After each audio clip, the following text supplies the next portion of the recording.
तो आज मैं आपको एक अनोखी रहस्यमय कहानी सुनाऊंगी। अगर आप चैनल पर नए हैं तो अभी सब्सक्राइब कर ले। यह मेरा दूसरा नया चैनल है ताकि और भी रहस्यमय कहानी सबसे पहले आप तक पहुंचे तथा कहानी पूरा देखे, क्योंकि अंत में एक अनोखा रहस्य छुपा है। धन्यवाद। तो सुनिए। श्रावण मास अपने पूरे यौवन पर था। आसमान में काले घने बादल छाए रहते, कभी भी बरसने को तैयार। बिहार के सीतामढ़ी जिले में बसे एक छोटे से गांव रामपुर में इस महीने का एक अलग ही महत्व था। गांव के लोग भगवान शिव के प्रति अटूट श्रद्धा रखते थे और श्रावण में तो ये भक्ति कई गुना बढ़ जाती थी। हर घर से सुबह शाम मंदिरों में घंटियों की आवाज गूंजती थी। इस गांव में एक छोटा पर बहुत ही प्राचीन शिव मंदिर था। कहते थे कि इस मंदिर की स्थापना गांव के पूर्वजों ने कई 100 साल पहले की थी। मंदिर के ठीक सामने एक विशाल बरगद का पेड़ था, जिसकी जड़ें जमीन में गहरी धंसी हुई थी, मानो वह भी मंदिर का एक अभिन्न अंग हो।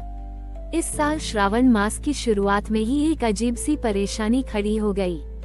गांव में अचानक अनजाने में ही एक भयंकर बीमारी फैलने लगी। बुखार और कमजोरी से लोग बेहाल हो रहे थे। वैद्य और हकीम सभी असमर्थ थे, कोई दवा काम नहीं कर रही थी। गांव के मुखिया रामलाल बहुत चिंतित थे। उन्होंने गांव के बुजुर्गों से सलाह ली। गांव की सबसे बुजुर्ग महिला दादी शांति ने सुझाया, हमें शिवजी से ही प्रार्थना करनी होगी। यह कोई साधारण बीमारी नहीं है, ये किसी बुरी शक्ति का प्रकोप हो सकता है। हमें श्रावण के सोमवार को मिलकर मंदिर में शिव का जलाभिषेक करना चाहिए और उनसे गांव की रक्षा की प्रार्थना करनी चाहिए। दादी शांति की बात सभी को सही लगी। अगले सोमवार को गांव के सभी लोग, बूढ़े जवान, बच्चे, महिलाएं, सब मंदिर में इकट्ठा हुए। गांव की महिलाओं ने भजन कीर्तन शुरू कर दिया। पुरुष पवित्र नदियों से जल लेकर आए थे, जिसे वे बारी बारी से शिवलिंग पर अर्पित कर रहे थे। रामलाल मुखिया ने भी शिवलिंग पर श्रद्धा पूर्वक जल चढ़ाया और पूरी निष्ठा से गांव के कल्याण के लिए प्रार्थना की। पूरा दिन गांव के लोग मंदिर में ही रहे, शिव मंत्रों का जाप करते रहे और आरती करते रहे। ऐसा लग रहा था मानो पूरा गांव एक होकर शिव की शक्ति को पुकार रहा हो। संध्या होते होते जब अंतिम आरती हो रही थी तो एक चमत्कार हुआ। अचानक आसमान से जोरदार बारिश होने लगी, लेकिन ये सामान्य बारिश नहीं थी। गांव वालों को लगा जैसे शिवजी स्वयं अपनी कृपा बरसा रहे हों। बारिश की बूंदें इतनी शुद्ध और शीतल थीं कि बीमार लोगों को भी उनमें एक अद्भुत शांति महसूस हुई। रात भर बारिश होती रही। अगले दिन सुबह जब सूरज निकला तो गांव का नजारा बदल चुका था। बीमार लोग अपनी आँखों पर विश्वास नहीं कर पा रहे थे। उनकी बुखार और कमजोरी गायब हो चुकी थी। जो लोग कल तक बिस्तर पर पड़े थे, वे आज उठकर खड़े हो गए थे। गांव में खुशी की लहर दौड़ गई। रामपुर के लोग समझ गए कि यह सब शिवजी की ही कृपा है। उनकी सामूहिक भक्ति और अटूट विश्वास ने ही गांव को इस भयानक बीमारी से मुक्ति दिलाई थी। उस दिन का बाद से रामपुर गांव में श्रावण मास में शिव पूजा और भी अधिक उत्साह और श्रद्धा के साथ की जाने लगी। हर साल गांव के लोग उस चमत्कारिक सोमवार को याद करते और शिवजी के प्रति अपनी कृतज्ञता व्यक्त करते। गांव ने सीखा कि संकट के समय में एकता और ईश्वर पर विश्वास ही सबसे बड़ी शक्ति होती है। शिवजी की कृपा से रामपुर गांव की बीमारी दूर हुई तो गांव में एक नई ऊर्जा और उत्साह भर गया। रामलाल मुखिया और दादी शांति ने मिलकर तय किया कि इस चमत्कार को हमेशा याद रखा जाए और भगवान शिव के प्रति अपनी कृतज्ञता व्यक्त करने के लिए हर साल एक विशेष उत्सव मनाया जाए। अगले साल के श्रावण मास से पहले ही गांव के लोगों ने तैयारियां शुरू कर दी। इस बार उनका उत्साह दोगुना था। उन्होंने मिलकर शिव मंदिर का जीर्णोद्धार किया, उसे और भव्य बनाया। गांव के नौजवानों ने मिलकर मंदिर परिसर को साफ किया और चारों तरफ फूल पौधे लगाए। इस साल के श्रावण के पहले सोमवार को पूरे गांव ने मिलकर एक विशाल रुद्राभिषेक का आयोजन किया।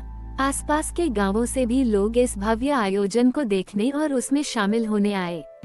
मंदिर में सुबह से ही भीड़ उमड़ पड़ी। इस बार सिर्फ जल ही नहीं, बल्कि दूध, दही, शहद, घी और बिल्वपत्र से भी शिवलिंग का अभिषेक किया गया। गांव के बच्चों ने शिवजी की झांकियां बनाई और उन्हें बड़े गांव में घुमाया।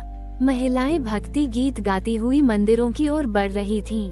गांव के मुखिया ने स्वयं अपने हाथों से प्रसाद तैयार करवाया, जिसे सभी उपस्थित लोगों में बांटा गया।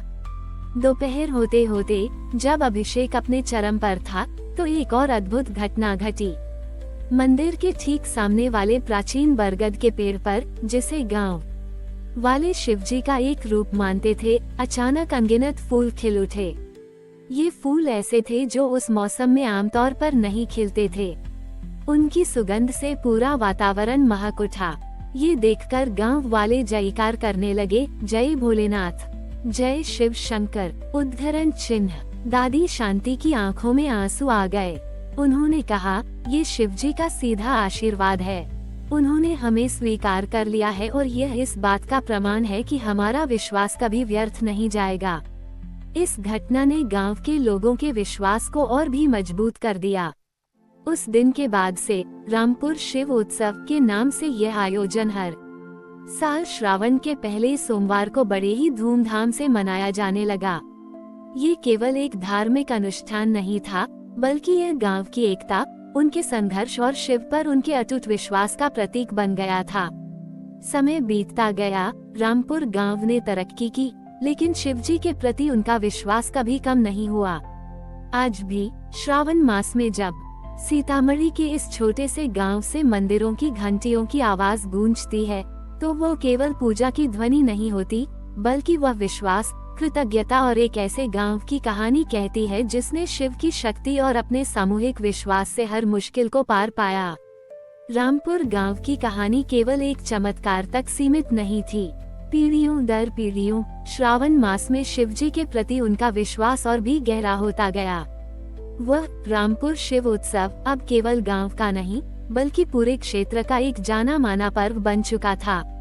सीतामढ़ी और आसपास के जिलों से भी लोग इस उत्सव में शामिल होने आने लगे थे। मंदिर के पुजारी पंडित कैलाश, जो स्वयं अपने बचपन से ये सब देखते आ रहे थे, अक्सर गांव के युवाओं को उस बीमारी और शिवजी की कृपा की कहानी सुनाते थे।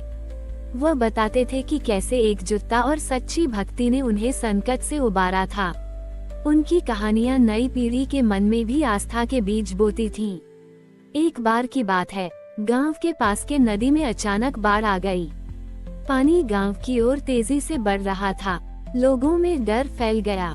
ऐसे में रामलाल मुखिया के पोते अमित, जो अब गांव के युवा नेता थे, ने सबको शांत रहने को कहा। उसने कहा, हमें घबराना नहीं है, शिवजी हमेशा हमारे साथ हैं। हमें फिर से मिलकर उन्हीं पर विश्व आशा रखना होगा। अमित के नेतृत्व में गांव के सभी लोग फिर से शिव मंदिर में जमा हो गए। इस बार उन्होंने बाढ़ को रोकने के लिए प्रार्थना की। उन्होंने नदी के तट पर मिट्टी के बोरे रखने शुरू किए, लेकिन साथ ही मंदिर में महामृत्युंजय मंत्र का जाप भी चलता रहा। सभी ने मिलकर पूरी लगन से काम किया और प्रार्थना की। और एक बार फिर शिवजी ने उनकी पुकार सुनी। रात भर की मेहनत और भक्ति के बाद सुबह होते होते नदी का जल स्तर चमत्कारिक रूप से घटने लगा। पानी गांव के किनारों को छूकर ही लौट गया। किसी को कोई नुकसान नहीं हुआ। ये देखकर गांव के लोग भावुक हो उठे। उन्हें यकीन हो गया कि शिवजी किसी भी संकट में उनका साथ नहीं छोड़ते। ये घटना रामपुर गांव की कहानियों में एक और अध्याय बन गई। श्रावण मास अब उनके लिए सिर्फ एक धार्मिक महीना नहीं था, बल्कि यह उनके जीवन का एक अभिन्न अंग बन गया था। यह उन्हें याद दिलाता था कि चाहे कितनी भी बड़ी विपत्ति क्यों न आए, एकजुटता, विश्वास और प्रकृति के प्रति सम्मान से हर चुनौती का सामना किया जा सकता है। आज भी जब श्रावण में रामपुर के शिव मंदिर से ओम नमः शिवाय की गूंज उठती है, तो वो केवल एक मंत्र नहीं होता, बल्कि वह उन पीढ़ियों के विश्वास की ध्वनि होती है, उस गांव की अमर गाथा होती है जिसने शिव की शक्ति को अपनी आंखों से देखा है और उसे अपने जीवन का आधार बनाया है। रामपुर गांव की कहानी हमें सिखाती है कि सच्ची आस्था और सामूहिक प्रयास से जीवन की हर मुश्किल को पार किया जा सकता है।